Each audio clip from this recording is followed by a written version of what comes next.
what is going on? This is your boy, your host, Yola King 86, here debuting breaking news. And yes, I have to talk about my favorite of all times, Mortal Kombat, Fujin, gotta win. You know who I am. Check my Twitter page. But let's get into it. Man, this guy right here, man, he's actually been one of the most sought after people since you can say the reboot of MK or MK11 2011, or just whatever people call it now, MK9. I just honestly just call it Mortal Kombat, just like it says on the title, because for one, it is a reboot of the earlier games that were released in the either early 90s or late 90s, and pretty much, you know, a lot of people don't really know about Fujin and his side stories or background or whatever, whatnot. Well, I'm here to break that down right now, because that's my boy. But anyways, Fujin was debuted in 1997 in the first Mortal Kombat game for the 64, which was no, actually I'm sorry, the second Mortal Kombat game for the N64 and PlayStation, which was Mortal Kombat Sub-Zero Mythologies. And when he was debuted in that game, he was debuted as a boss. He didn't really have a name at the time.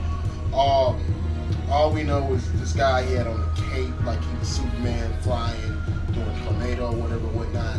I'm sorry, my throat is a little itchy. But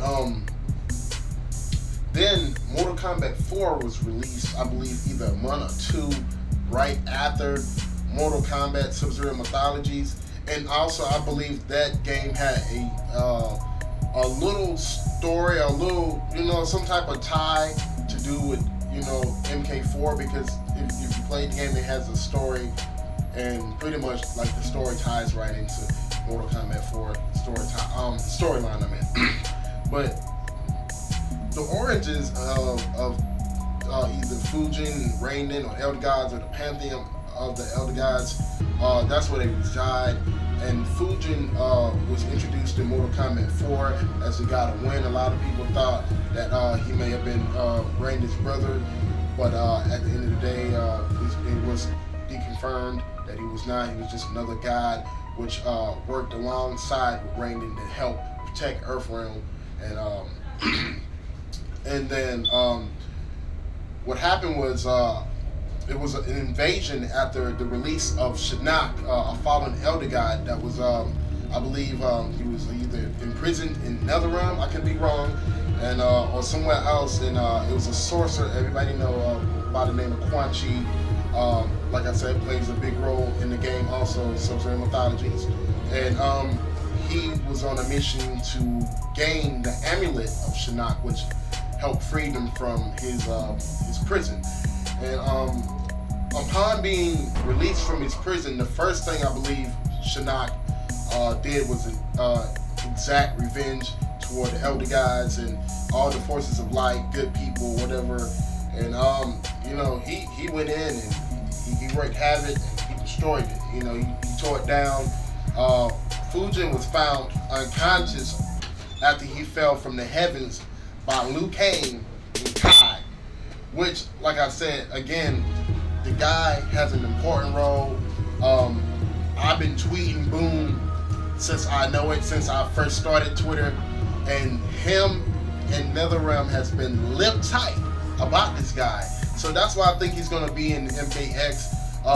When you look at his style, his background, he has a strong background. So I think he's really going to be able to make it into MKX. I believe he's gonna be able to do. I think he's gonna be a hit. I mean, I believe, because just from a poll I saw recently, he was one of the most recent newcomers, I believe, from MK4 to actually be kind of like with a higher percent. If I had the picture, I would put it up here, but I don't have it. But he was actually one of the higher people, along with Rico and Shinnok and the other newcomers that were introduced into Mortal Kombat 4. But I believe when they did the reboot for Mortal Kombat period, when they did it and when they did the storyline, they were doing the storyline for the first 3 games, which were Mortal Kombat 1, 2, and Ultimate 3. What I was thinking is the reason why they didn't put him in there, because it wouldn't fit just right, because you know, like I said, Fujin didn't really come along into the Mortal Kombat series until Mortal Kombat 4, so it wouldn't make sense to really just throw him into the reboot of Mortal Kombat or Mortal Kombat 9, whatever people say. Well, just stop saying Mortal Kombat 9, because I know it's the ninth entry into the series, but it's a reboot. People respect it as a reboot, please, because a lot of people get it confused, like MK9. It doesn't say MK9, of course it don't, but that the old school people like myself that's been playing it for years and decades or whatever, they know it's the ninth in the Mortal Kombat entry of games, but it's really a reboot. But Fujin, I believe, should have a spot in MK8. If not, I don't see why he shouldn't. Like I say, he's an important character. He has an important role. If you watch his ending on the Mortal Kombat 4 or Gold, you will see why I said this guy is pretty important. And I don't really see no other reason why NetherRealm would not inject him into this as a main character or just a DLC character, because like I said, he's an important character. But for anybody that like this or think that I am kind of correct with this, with a capital K, holla at me, give me some likes, man, hit me up on Twitter, or just, you know, leave some comments. I ain't gonna say subscribe, because you don't have to subscribe to my stuff, man, but if you do, it is what it is. I shout you out, I give you a shout out, and it is what it is. I keep it real. Holla at your boy at GullyKing86 at twitter.com. Peace.